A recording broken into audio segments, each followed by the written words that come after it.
In this video, we're going to take this ordinary controller and change it into this bright, transparent shell, multicolor LED glowing thingamajiggy. To start, we're going to use these two tools that come with the kit, which I will go over later in the video, and pry open the edges and take the trim off. Once the trim is off, there is 1 and 2 screws that are exposed here, and we're going to unscrew them. And now, take off the R1 and R2 buttons, which expose the 2 other screws.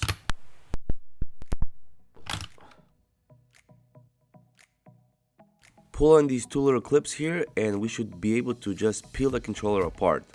The next step is to get everything out of the controller, including the battery, the ribbon cables, and the inner housing.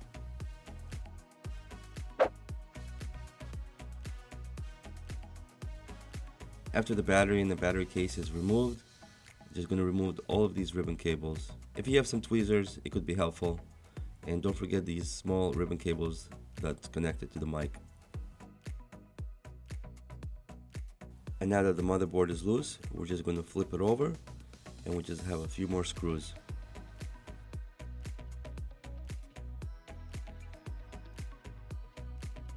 Just be careful here because we still have these 2 wires that are still connected.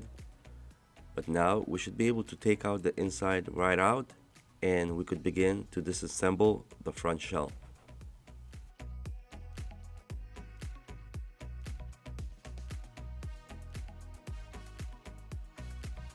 Let's put the touchpad aside for now and we could start peeling and removing all of the buttons.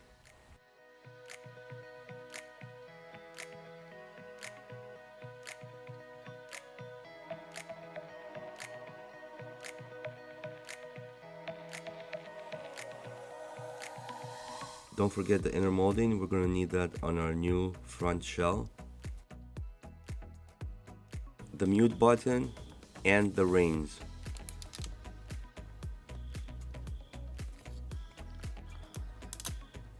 And this is our extreme rate kit, which I'm excited to see what's inside. First, we have our front blue shell, which we're going to transfer all of our buttons to, and it's identical to the original one, but it's a lot more cleaner. And next we have our back shell, which is the same as the original one, but I think it's a lot more cooler and transparent. We have our trim, which is of course blue compared to the original black one, and we also have our buttons, which are pretty neat and transparent. We also have a couple backup rings, the touchpad, which we're going to change completely, and the transparent joysticks.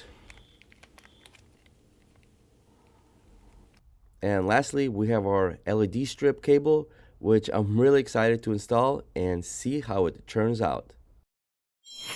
Thanks to Extreme Rate for sending me this kit, but if you're interested to get your own, make sure you guys check out extremerate.com and use my promo code GAMER2KNOW for 10% discount. I'm going to be leaving all the links and details below in the description. They have all the gaming accessories for Xbox and PlayStation, like these back paddles for the PS5 controller, and much more. So make sure you check it out. So now we're going to be taking all the buttons and parts we took from the white shell and we're going to be putting it into our new blue transparent one and building it back together.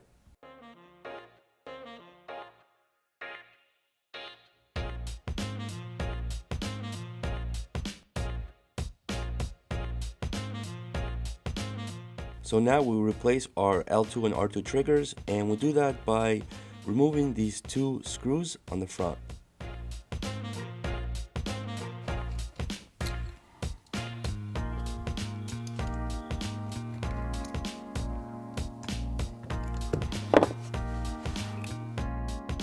To remove the trigger, we have 1, 2, 3, and 1 screw in the back.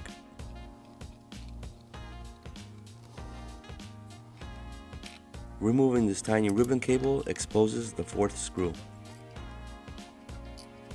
Now take off this lid and use some kind of tweezers to remove this rod, and this will let loose of the trigger.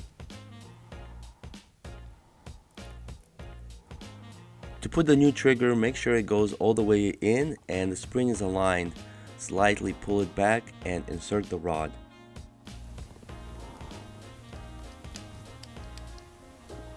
Now the case goes back on and screw the 4 tiny screws.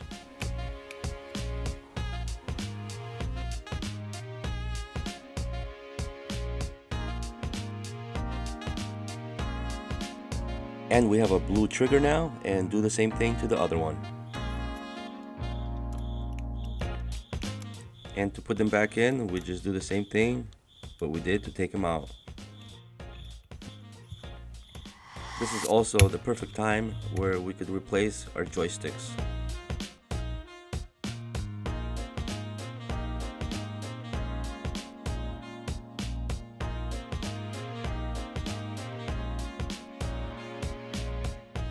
So the next part is to take this apart and replace it with our new one.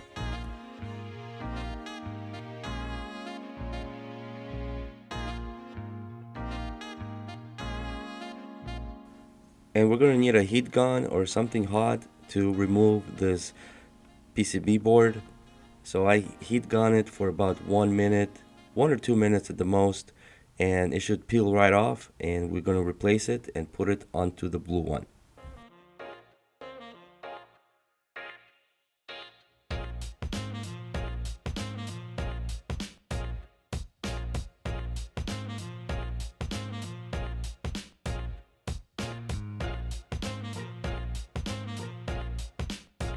Now just put it back together and place it back onto the controller.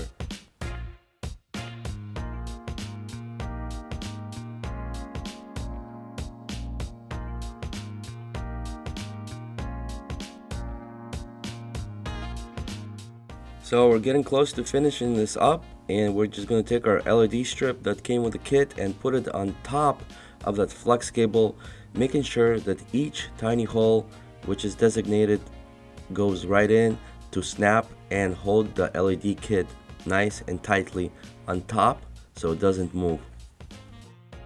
And this piece peels off, and we just take it and stick it on the side of the controller so it stays nice and snug.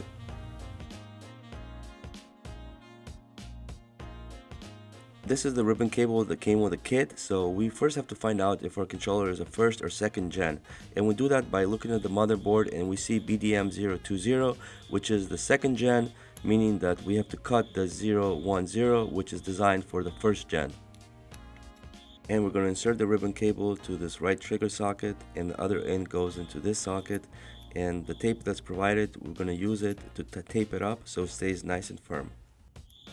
We can now put the inner part of the controller on the front shell, making sure all the ribbon cables are out of the way and not trapped inside.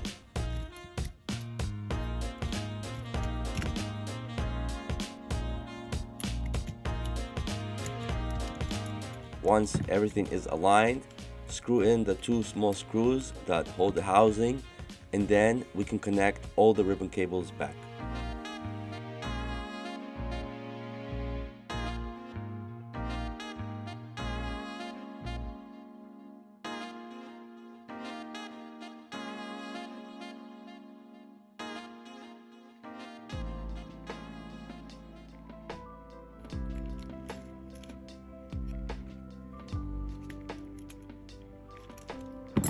And the battery holder, and now we can place the battery back into the controller, making sure that all the wires are snugged in and they're out of the way. So this is very important. We don't want any of these wires to be hanging loose, so make sure you snug them very carefully inside the controller.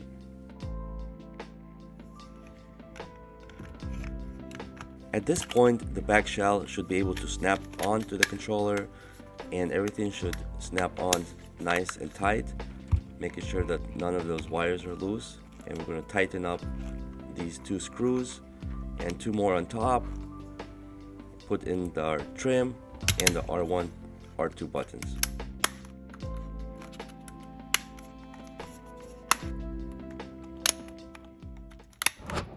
Now that everything is together, we can see how this controller lights up. It has 7 different colors you can choose from, or even has a pulsing option where it will change colors on its own. It's like a Christmas tree in the palm of your hands. Let me know what you guys think, and if this is something you will get. I would love to hear your thoughts. Thank you, take care, and until next time.